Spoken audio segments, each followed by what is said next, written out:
Syederalun dalam rangka memperingati HUT ke-55 BPJS Kesehatan, seluruh jajaran direksi dan Dewan Pengawas atau Dewas BPJS Kesehatan memastikan pelayanan peserta JKN berjalan dengan baik lewat kegiatan Diani atau Direksi Dewan Pengawas Melayani yang dilaksanakan di 0 km Indonesia, Kota Sabang, Aceh.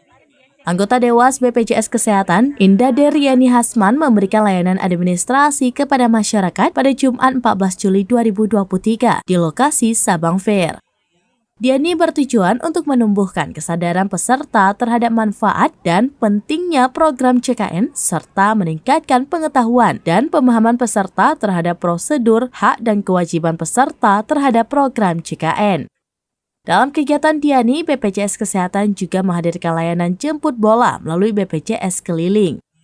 Peserta bisa mengakses pelayanan mulai dari administrasi, pembayaran iuran, pemberian informasi, dan penanganan pengaduan atau PIPP.